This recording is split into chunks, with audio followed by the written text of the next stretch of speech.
हिमाचल प्रदेश के पहले सामुदायिक रेडियो सोलन 90.4 मेगाहर्ट्ज़ पर आप सभी का रेडियो दोस्त अनिल आपके साथ और लिसनर्स एक विशेष कार्यक्रम के साथ हम हाजिर हुए हैं। आज के इस खास कार्यक्रम में हम सरकार की एक महत्वपूर्ण योजना उल्लास नव भारत साक्षरता कार्यक्रम के बारे में बहुत सी बातें आपको हम बताने वाले हैं इस खास साक्षात्कार के माध्यम से, क्योंकि साथियों लिसनर्स आप जानते हैं कोई देश तभी विकसित कहलाता है जब उसके नागरिक पूरी तरह से साक्षर हो, उनके पास रिसोर्सेज की किसी तरह की कोई कमी ना हो। और इसी के उद्देश्य से स्कीम है उल्लास नव भारत साक्षरता कार्यक्रम, जिसके बारे में आज हम विस्तार पूर्वक चर्चा करने वाले हैं रजनी सांख्यान मैम से, जो कि SCERT में बतौर एसोसिएट प्रोफेसर अपनी सेवाएं दे रही हैं। मैम बहुत स्वागत है आपका। धन्यवाद अनिल जी।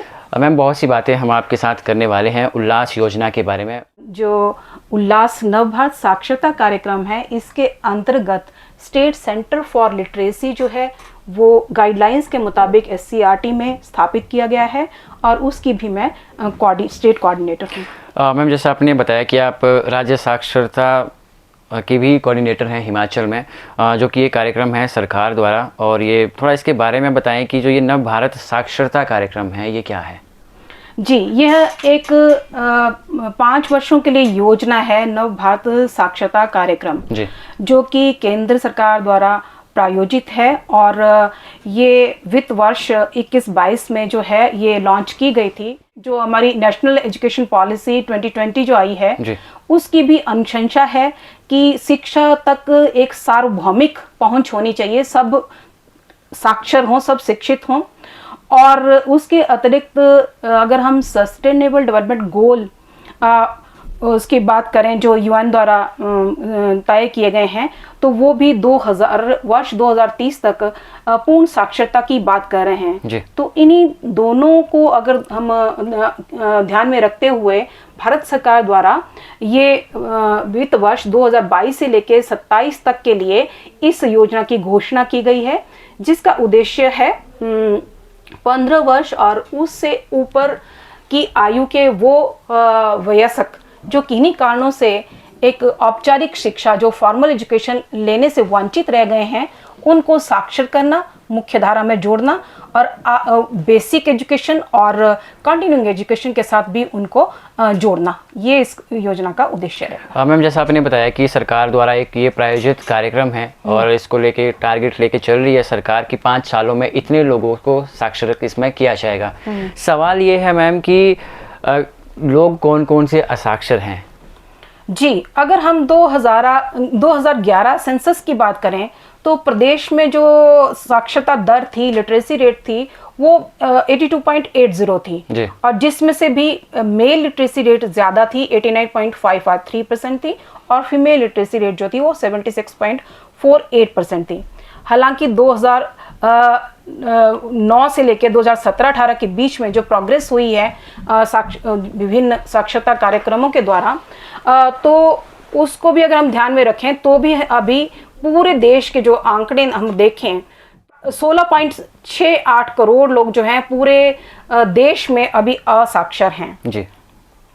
और अभी जो हाल ही में ये जो इस स्कीम की अगर हम बात करें तो इस स्कीम के अंतर्गत जो आइडेंटिफाई करने का काम था कि असाक्षर कौन है, ये दिया गया था डिपार्टमेंट ऑफ एलिमेंट्री एजुकेशन को जी। तो उन्होंने पूरे प्रदेश में प्राथमिक विद्यालयों में तैनात जो अध्यापक हैं उनके सहायता से एक मोबाइल ऐप है उल्लास जी जी, इसी कार्यक्रम के साथ सिंक्रोनाइज करते हुए उल्लास ऐप है, जिसके माध्यम से सर्वे किए गए और घर डोर टू डोर सर्वे जो है इन अध्यापकों द्वारा किया गया और जो लर्नर्स थे उनको रजिस्टर किया गया है एक dedicated OTLAS online teaching learning and assessment system जो NILP को डेडिकेटेड है जी जी। और नेशनल इंफॉर्मेशन सेंटर द्वारा डेवलप किया गया है, उस पर रजिस्टर किया गया है। और प्रदेश में अगर हम बात करें तो अभी हमारे पास जो आइडेंटिफाइड लर्नर्स हैं वो 94,930 हैं, जिसमें कि इस उल्लास ऐप में ये भी सुविधा थी कि कुछ जो ये online teaching learning assessment system है, इस पे ये भी सुविधा है कि आप सर्वेयर कह रहे हैं हम इन टीचर्स को जिन्होंने सर्वे किया, जी। तो वो या टीचर भी हो सकते थे, कोई और भी हम आइडेंटिफाई कर सकते थे, लेकिन टीचर्स को ये जिम्मेवारी दी गई क्योंकि वो ज़्यादा जिम्मेवार रहते हैं, इसलिए ये जिम्मेवारी टीचर्स को दी गई थी। तो ये सर्वेयर के माध्यम से भी हो सकती थी आइडेंटिफिकेशन। खुद भी अगर किसी को कोई थोड़ा डिजिटली जो थोड़ा सा अवेयर हैं, जो इनका प्रयोग करना जानते हैं, वो खुद भी इस कार्यक्रम में खुद को भी रजिस्टर कर सकते हैं, किसी से कहलवा के भी कर सकते हैं। मान लीजिए आपके पड़ोस में कोई है व्यक्ति और उसको ये जानकारी मिलती है कि इस तरह का ये कार्यक्रम चल रहा है और इस पे मुझे भी एनरोल होना है या रजिस्टर होना है, तो वो आपको भी कह सकते हैं और आप भी उस पे एनरोलमेंट उसकी करवा सकते हैं। इसका प्रावधान है। और डिस्ट्रिक्ट लेवल पे इसके नोडल ऑफिसर्स जो हैं वो डाइट्स में जो हैं उनको नियुक्त किया गया है। और स्टेट लेवल पे हम SCRT जो हैं वो एकेडमिक सपोर्ट और टेक्निकल सपोर्ट और रिसोर्स मटेरियल देने के लिए हैं। और प्रदेश की जो हमारी नोडल एजेंसी है इसको इम्प्लीमेंट करने के लिए वो हम उसको SLMA कह रहे हैं, स्टेट लिटरेसी मिशन अथॉरिटी, वो डायरेक्टोरेट ऑफ एलिमेंट्री एजुकेशन है। अच्छा मैम, जैसे कोई उल्लास नव भारत साक्षरता कार्यक्रम के तहत खुद को कोई इनरोल करता है, इनरोल का तो आपने प्रोसीजर मुझे बता दिया, इनरोल होने के लिए किसी तरह का कोई क्राइटेरिया है कैंडिडेट्स के लिए? हाँ, वो उसके पास क्राइटेरिया तो सिर्फ यही है कि वो एक तो 15 वर्ष से ऊपर हो, कहीं पे भी किसी स्कूल में पढ़ नहीं रहा है अगर, तो वो इस कार्यक्रम के योग्य है, और उसके पास अभी साक्षरता नहीं है जी। या अब अगर मान लो उसने कुछ ऐसा भी जरूरी है कि पूर्णतया निरक्षर हो सकता है कुछ हद तक उसको पास साक्षरता हो, लेकिन उसके पास कोई सर्टिफिकेट, जिसकी हम आगे बात करेंगे, किसी भी तरह की कोई सर्टिफिकेशन नहीं है कि वो साक्षर हो गया है, ऐसी कोई सर्टिफिकेशन अगर उसके पास नहीं है तो वो सर्टिफिकेशन के लिए भी इसमें इनरोल कर सकते हैं। जरूरी नहीं है कि वो हो सकता है वो अपने स्वयं के प्रयत्नों के द्वारा उसने खुद को साक्षर किया हो, लेकिन उसके पास सर्टिफिकेशन नहीं है, तो यहाँ इस योजना के अंतर्गत सर्टिफिकेशन का प्रोविजन है। और क्योंकि सर्टिफिकेशन जो है उसको आगे की बेसिक एजुकेशन, बेसिक इक्विवेलेंसी की बात हम आगे करेंगे, तो बेसिक इक्विवेलेंसी के साथ उसको मुख्य धारा में आने में भी सहायता करेगी, तो सर्टिफिकेशन उस तरह से उसके लिए सहायक होगी। तो दो लर्नर जो तो नहीं ही है, साक्षर नहीं है, वो तो हैं ही, लेकिन जो थोड़े बहुत साक्षर हैं वो भी इसमें अपने आप को एनरोल करवा सकते हैं। एक तो आपने तरीका बताया कि उल्लास ऐप के माध्यम से खुद को एनरोलमेंट, खुद का वो एनरोलमेंट करवा सकते हैं। दूसरा आपने बताया कि जो सर्वेयर्स होते हैं, जो सर्वे करते हैं, वो उनका एनरोलमेंट करवाते हैं। दो ये आपने मुझे प्रोसीजर बताए हैं। एक बीच में मैम आपने बात की कि इस योजना में डायरेक्टर ऑफ एलिमेंट्री एजुकेशन और SCRT काम कर रहा है, तो SCRT की हम यहाँ पे बात करेंगे कि SCRT फिलहाल इस योजना को आगे ले जाने में क्या कुछ काम कर चुका है। इस संदर्भ में मैं आपसे थोड़ा सा शेयर करना चाहूँगी कि अगर हम इसको राष्ट्रीय स्तर पे बात करें तो दो महत्वपूर्ण एजेंसीज हैं, NLMA और NCERT। तो NLMA जो है वो प्रशासनिक और पॉलिसी मेकिंग का कार्य देखेगी, जो NCERT है वो शैक्षिक कार्य जो है, गतिविधियां और कार्य जो है वो उनके जिम्मे रहेगा। क्या लर्नर ने पढ़ना है, किस तरह के उसके रिसोर्स मटेरियल की ज़रूरत होगी, किस तरह से पढ़ना लिखना चलेगा, ये सब चीज़ें जो हैं इनके लिए जो है वो एकेडमिक जो इंस्टीट्यूट है NCERT, उनकी जिम्मेवारी है राष्ट्रीय स्तर पे। और प्रदेश के स्तर पे ये जिम्मेवारी SCRTs को है, क्योंकि क्रियान्वयन या इम्प्लीमेंटेशन की जिम्मेवारी जो है वो डायरेक्टोरेट ऑफ एलिमेंट्री एजुकेशन की है हमारे इस प्रदेश में। और हम जो बाकी रिसोर्स मटेरियल है, टेक्निकल सपोर्ट देनी है या एकेडमिक सपोर्ट देनी है, किस तरह से इनका जो सीखना सिखाना चलेगा, क्या किस तरह के जो उनका रिसोर्स मटेरियल या पढ़ने लिखने की सामग्री है वो क्या होगी और किस तरह से इनकी असेसमेंट होगी, उन सब चीज़ों पे जो है वो SCRT को काम करना है। इस संदर्भ में मैं ये बताना चाहूँगी कि NCERT ने पूरे देश के लिए एग्जाम्पलर प्राइमर्स जो हैं वो डेवलप किए। प्राइमर को हिंदी में हम प्रवेशिका कहते हैं। आप ऐसे समझें कि जैसे छोटे बच्चों को जब पहली कक्षा में स्कूल में जाते हैं तो उनको क ख ग जो आप उसकी एक किताब, हाँ, वो सिखाते हैं, लेटर अल्फ़ाबेट्स सिखाते हैं और अंक सिखाते हैं। तो एक किताब होती है चित्रों के माध्यम से, है ना, जो चित्र भी साथ साथ वो देखते हैं, और उसी तरह के इन एडल्ट लर्नर्स के लिए भी प्राइमर्स बनाए गए हैं, परंतु थोड़ा सा इसमें डिफरेंस है कि जो एडल्ट लर्नर है वो पहले से बहुत कुछ जानता है। बिल्कुल। वो शिक्षित हम कह सकते हैं, किन्हीं क्षेत्रों में वो शिक्षित भी है, प्रशिक्षित भी हो सकता है, बिल्कुल, लेकिन साक्षर नहीं है, उसके पास अक्षर नहीं है। हम उसको अक्षर ज्ञान दे रहे हैं, अंक ज्ञान देंगे, और बेसिक जो न्यूमरेसी अंक गणित है उसकी उनको ज्ञान जो है वो इस कार्यक्रम के तहत दिया जाएगा। तो इसलिए जो प्राइमर बनाए गए हैं उसमें इन चीजों को इंटीग्रेट किया गया है।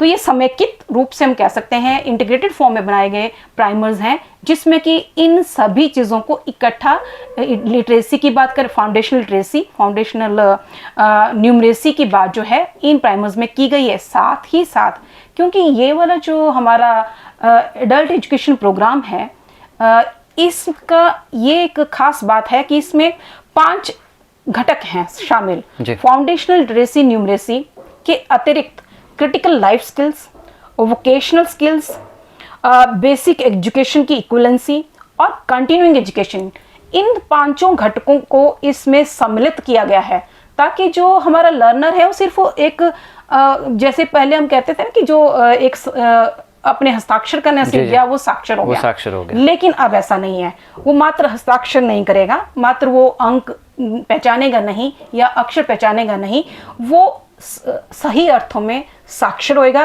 क्योंकि साक्षरता का अर्थ है समर्थ होना। वो अपने जीवन के जो भी उसकी कार्य हैं या जो भी वो व्यवसाय में जाना चाह रहा है या अब पहले से ही कर रहा है, उसमें उसकी जो समर्थता है, सक्षमता है, वो उसकी बढ़े और वो उसकी अपने जीवन को अधिक सुगम बना सके, उसकी निर्भरता दूसरों पे काम हो सके और वो अपने जीवन को आगे के लिए जो है दिशा तय करे और एक समाजोपयोगी नागरिक जो है, जो शिक्षा का असली उद्देश्य है, उसको भी पूरा करे। तो इसलिए ये सभी 5 घटक जो हैं इस शिक्षा कार्यक्रम में, जो ये नव भारत साक्षरता कार्यक्रम है, उसके तहत देने का प्रावधान है।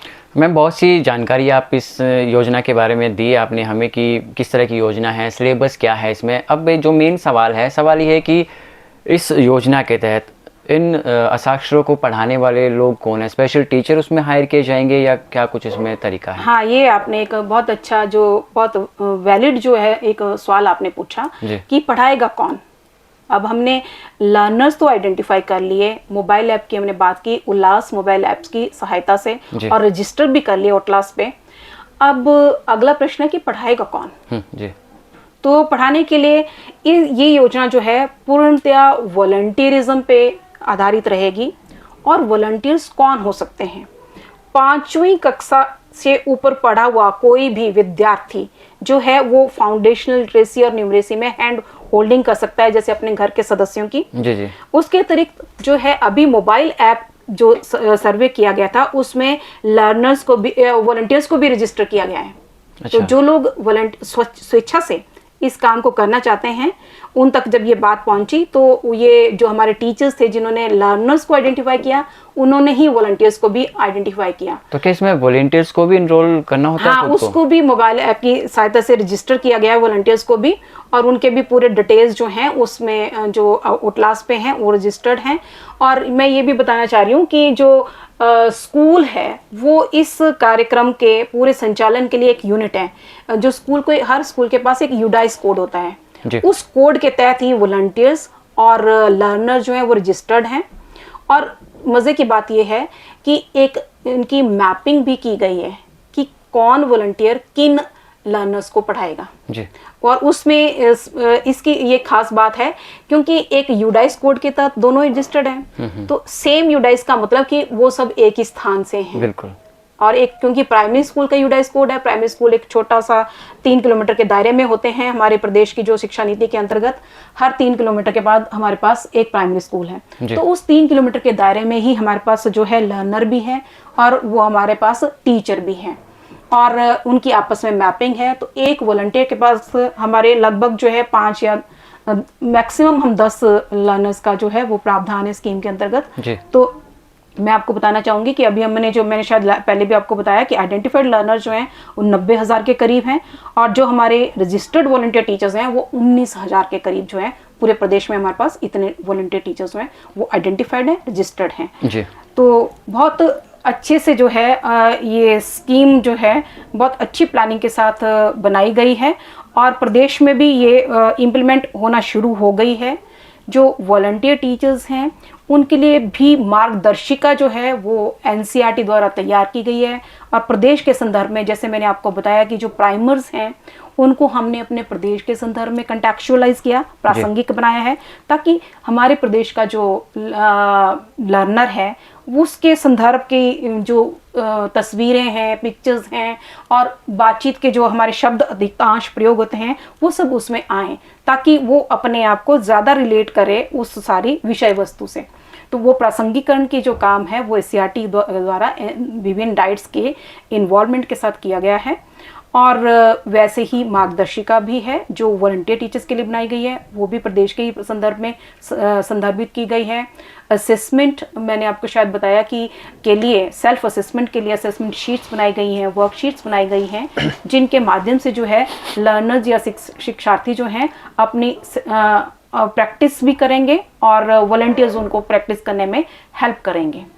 मैम जैसा आपने बताया कि वॉलंटियर्स पढ़ाने वाले हैं, सवाल ये है कि जो वॉलंटियर्स को प्रशिक्षण देगा वो कौन प्रशिक्षित करेगा? हाँ, ये आपका बहुत रेलेवेंट क्वेश्चन है कि वॉलंटियर्स को कौन प्रशिक्षित, क्योंकि वॉलंटियर जो है मैंने जैसे कहा कि वो विद्यार्थी भी स्कूल में पढ़ रहे विद्यार्थी भी हो सकते हैं, हाउसवाइफ्स भी हो सकती हैं, कॉलेज में पढ़ने वाले विद्यार्थी हो सकते हैं, डीएलएड बीएड कॉलेज में, या अपनी शिक्षा पूरी कर चुके कोई भी घर बैठे कोई और भी युवा हो सकते हैं, या किसी नौकरी में जा रहे युवा भी हो सकते हैं, कोई भी हो सकते हैं, कोई एम्प्लॉय भी हो सकता है, कोई रिटायर्ड भी हो सकता है। मतलब there is a wide range कि जो लोग वॉलंटियरिज्म के लिए ऑप्ट कर सकते हैं। तो वॉलंटियर्स क्योंकि ज़रूरी नहीं टीचर है तो उनकी थोड़ी सी ओरिएंटेशन जो है वो ज़रूरी है कि इन एडल्ट लर्नर्स को कैसे पढ़ाना है, क्योंकि बच्चों की सीखने की प्रक्रिया अलग होती है और एडल्ट लर्नर्स की जो है वो प्रक्रिया अलग होती है जिसको हम एंड्रोपैजी कहते हैं। तो एडल्ट लर्नर्स ज़्यादा ऑटोनॉमी और ज़्यादा जो है वो इन्वॉल्वमेंट जो है अपनी टीचिंग लर्निंग में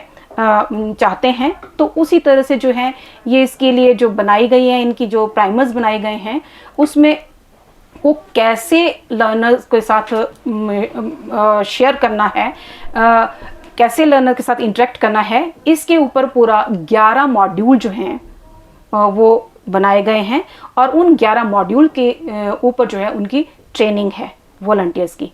अब क्योंकि वॉलंटियर्स पूरे 19,000 हैं प्रदेश में, तो उनको एससीईआरटी स्वयं ना करके हमने मास्टर ट्रेनर्स तैयार किए हैं हर ब्लॉक लेवल पे।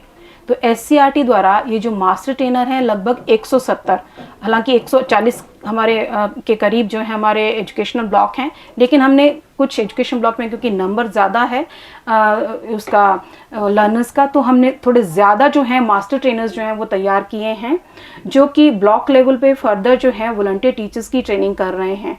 ये ट्रेनिंग एससीईआरटी ने 3 चरणों में पूरी की थी और जो हमारे 3 एडमिनिस्ट्रेटिव जोन्स हैं प्रदेश में, तीनों एडमिनिस्ट्रेटिव जोन्स के लिए जो 4-4 डिस्ट्रिक्ट्स डिवाइडेड हैं उनके लिए अलग अलग की थी ताकि वहाँ पे हमारे मास्टर ट्रेनर्स को आना भी सुविधाजनक रहे। और ये ट्रेनिंग हमने एससीईआरटी में 4 जिले हैं, जैसे शिमला के अंतर्गत शिमला, सोलन, किन्नौर और सिरमौर। हाँ, इन 4 के लिए हमने एससीईआरटी में की थी ये 15-16 जनवरी।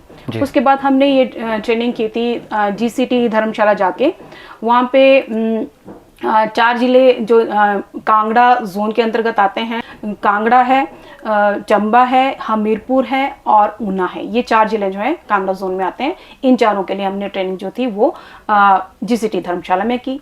फिर बाकी के बचे हुए 4 जिले जो हैं वो जिला मंडी में वल्लभ गवर्नमेंट कॉलेज में जाके 4 जिलों के मंडी, कुल्लू, लाहौल स्पीति और बिलासपुर, इन सब की ट्रेनिंग जो है हमने हम 25 जनवरी से पहले हमने सारी ट्रेनिंग जो है कंप्लीट कर ली थी। क्योंकि सरकार द्वारा ये आदेश थे कि इसी वित्त वर्ष में जो है वॉलंटियर टीचर्स की ट्रेनिंग्स भी कंप्लीट हो जानी चाहिए। तो मार्च तक जो था हमारे पास, फिर आगे का टाइम जो था वो वॉलंटियर टीचर्स की ट्रेनिंग जो थी इन मास्टर ट्रेनिंग्स ने करनी थी।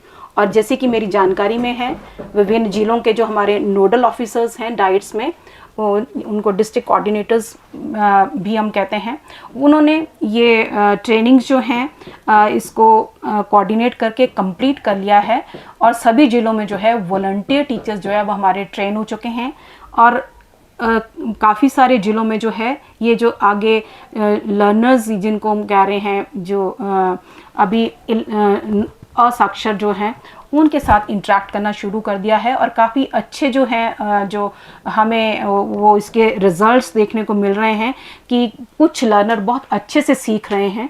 ऐसा जो मेरे पास वीडियोज़ आ रही हैं डिस्ट्रिक्ट कोऑर्डिनेटर्स के माध्यम से, उससे ये पता चल रहा है। चलिए मैम, पढ़ने पढ़ाने वालों की तो बात हो गई, अब यहाँ पे सवाल है पढ़ाई लिखाई का कि जो इसमें इनरोलमेंट करेंगे स्टूडेंट्स, उनकी क्लासेस कहाँ पे लगेगी? हाँ, ये भी एक बहुत महत्वपूर्ण मुद्दा है कि वो बैठने का स्थान क्या रहेगा। इसके लिए सरकार द्वारा गाइडलाइन जो department of school education and literacy है उसके द्वारा गाइडलाइंस जारी की गई हैं जिनको हम कहेंगे सामाजिक चेतना केंद्र। वहाँ पे जो है ये पढ़ने लिखने का काम जो है वो किया जाएगा। वो आइडेंटिफाई हमें करने हैं, मीन्स प्रदेश को करने हैं। स्कूल्स भी हो सकते हैं, ग्राम पंचायत भी हो सकती है, कोई कम्युनिटी हॉल भी हो सकता है उस एरिया में। किसी तरह का कोई ऐसा किसी के घर में भी कोई अपने घर में अगर ये सुविधा प्रदान करना चाहे, क्योंकि कम्युनिटी की इन्वॉल्वमेंट जो है इस स्कीम का बहुत इंटीग्रल पार्ट है। तो कम्युनिटी से भी अगर ऑफर करता है कि हमारे घर पे, या इवन वॉलंटियर अपने घर पे भी करना चाह रहे हैं जैसा कि अभी वो कर भी रहे हैं, तो वो भी इसमें प्रावधान है। जी मैम, जैसे हम 10th प्लस 2 तक की पढ़ाई करते हैं तो उसकी जो सर्टिफिकेशन होती है वो HP बोर्ड धर्मशाला से रहती है। सवाल ये है कि जो इस योजना के तहत पढ़ाई करेगा कब वो साक्षर कहलाएगा और सर्टिफिकेशन कहाँ से होगा? हाँ, सर्टिफिकेशन तो बहुत ज़रूरी है, क्योंकि जब हम कुछ कर रहे हैं तो हमारे देश में तो बिना सर्टिफिकेशन के उसकी मान्यता नहीं होती है। तो सर्टिफिकेशन एक मान्यता है कि आपने ये काम कर लिया है। तो सर्टिफिकेशन की जिम्मेवारी जो है एट प्रेजेंट जो है NLMA और NIOS की है, national institute of open school. वो सर्टिफिकेट जारी करेंगे और जो नेचुरली सर्टिफिकेट तभी जारी होगा कोई एग्ज़ाम होगा।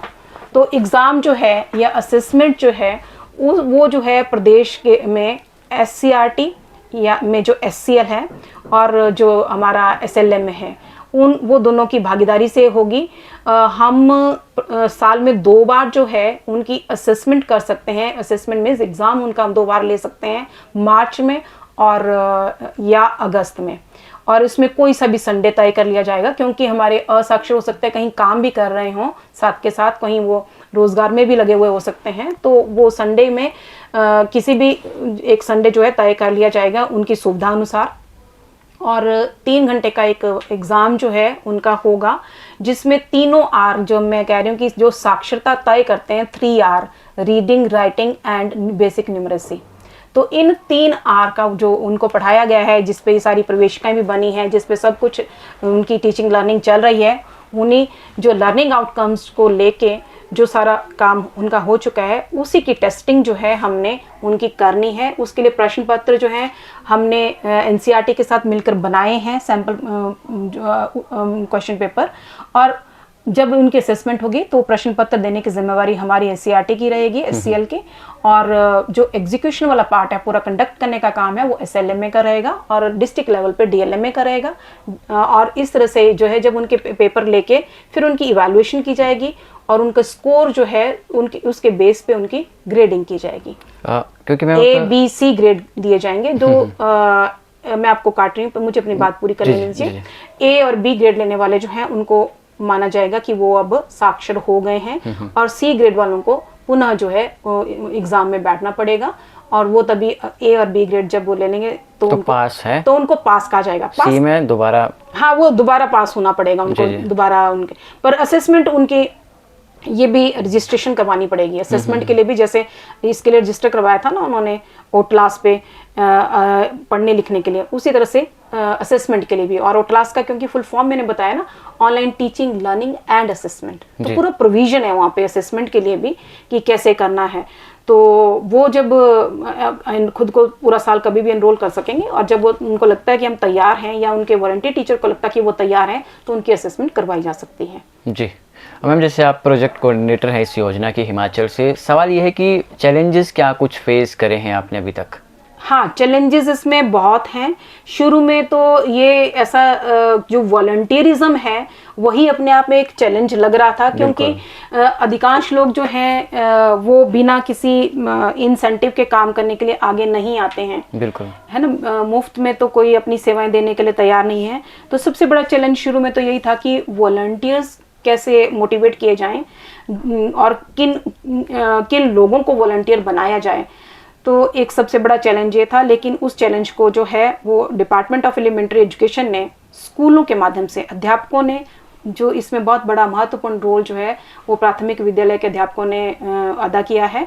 उन्होंने मोटिवेट करके आसपास की जो शिक्षित महिला, मैंने देखा है कुछ एक ट्रेनिंग्स में, मैं खुद भी गई हूँ वॉलंटियर टीचर्स की, तो बहुत सारी जो शिक्षित महिलाएं हैं वहाँ पे वो इसमें आगे आई हैं एज वॉलंटियर। कुछ स्टूडेंट्स भी हैं। तो इस तरह से पहली चैलेंज तो वो थी। और अभी दूसरी जो चैलेंज आ रही है वो है जो लर्नर्स को मोटिवेट रखने की। जी। क्योंकि लर्नर्स को मोटिवेट रखना अपने आप में आसान काम नहीं है, क्योंकि जो किसी वजह से नहीं पढ़ पाया, या हो सकता है एक आध कुछ महीना वो स्कूल गए भी हों, किसी वजह उनका मन ना लगा हो, ऐसे भी हो सकते हैं। तो और कुछ पकी हुई आयु के लोग हैं जिनको हम साक्षर करने की कोशिश कर रहे हैं, तो उनकी निरंतरता और उनकी मोटिवेशन बनाए रखना जो है अपने आप में एक चैलेंज है। वॉलंटियर टीचर्स कुछ एरिया में बहुत अच्छे से उसको निभा रहे हैं, कुछ एरिया में अभी हमें मुश्किलें आ रही हैं। जैसे लाहौल स्पीति में हम वॉलंटियर टीचर्स की ट्रेनिंग नहीं कर पाए हैं, पूरे हिमाचल में हो गई है, लेकिन वहाँ पे जैसे बर्फबारी थी, दुर्गम क्षेत्र है, बिल्कुल, तो वहाँ पे वॉलंटियर टीचर्स की ट्रेनिंग भी नहीं हो पाई है। और उसी तरह से आगे भी वो उनके तक पहुँचना जो है मौसम के चलते, वो कुछ परेशानियां आगे भी हो सकती हैं। लेकिन कुल मिलाकर देखें तो अभी चल रहा है। जब तक कि असेसमेंट नहीं होती है पहली, तब तक मैं इसके बारे में और कुछ कह नहीं सकती। असेसमेंट के बाद ही मुझे समझ आएगा कि किस तरह से ये हमारा प्रोग्राम चल पा रहा है। जी मैम, बहुत सी जानकारियाँ आपने दी है नव भारत योजना के बारे में। उल्लास के नाम से ये जानी जाती है और SCRT सोलन बेहतरीन कार्य इस क्षेत्र में कर रहा है, और इन तमाम बातों के लिए बहुत शुक्रिया आपका। Thank you Anil ji. जी व्यूवर्स, लिसनर्स, ये थी हमारे आज की ख़ास मेहमान associate professor Rajni Sankhyan ji SCRT Solan से, जिन्होंने बहुत सी जानकारियाँ दी आज नव भारत साक्षरता कार्यक्रम के बारे में।